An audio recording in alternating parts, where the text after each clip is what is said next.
Yes, it's basically the apocalypse, but you could call me an apocalyptimist. Someone who knows it's all going to shit, but still thinks things will turn out okay. Yeah, things are kind of going to shit, but everything's kind of fine. Like, my life's great, right? That's how you gotta be. And just avoid all these systems and get away from it all. And I saw this by a guy on Twitter, Carnivore Aurelius. What phase of the awakening are you in? You can ask yourself this. Are you in the we're so fucked stage? Well, if so, don't worry. Just keep hanging in there, because you can get to the next stage, which is life is tragic. You're tiny and flawed and everything is huge and overwhelming. Yeah, you can go through that stage too and think, oh, this is so big. What am I ever going to do? How can I change anything? And then a lot of people get to the next stage. You better wake up before it's too late, bucko.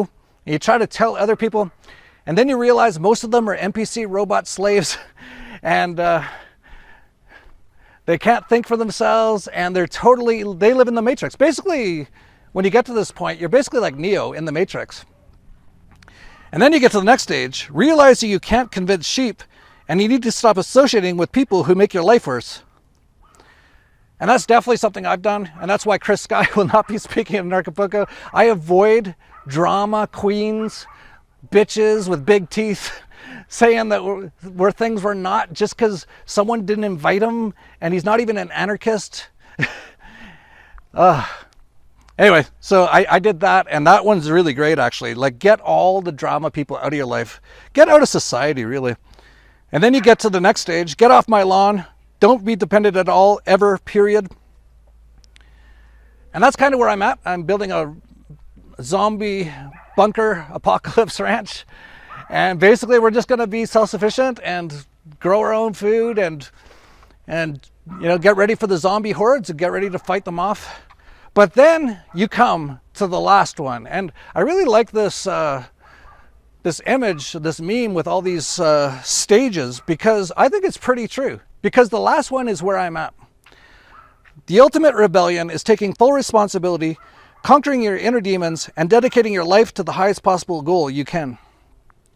And yeah, that's what I've basically realized is, I'm standing in the dark. I don't know if you can even see me, but these cameras are really good. It's amazing. It's like, for me, it's almost pitch black, especially with the sunglasses.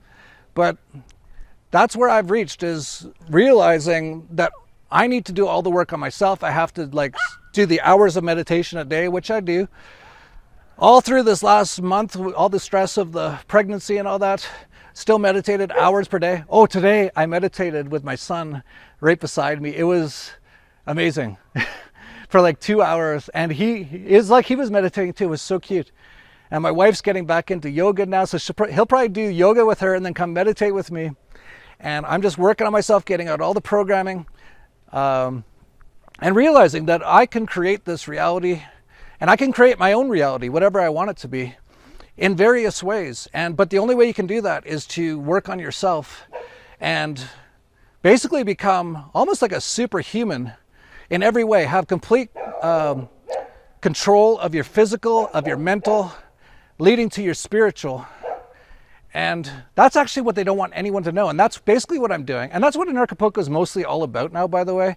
I'm done with these people. Like, we've had so many over the years. They all wanted to be like this, the big speaker at Acapulco.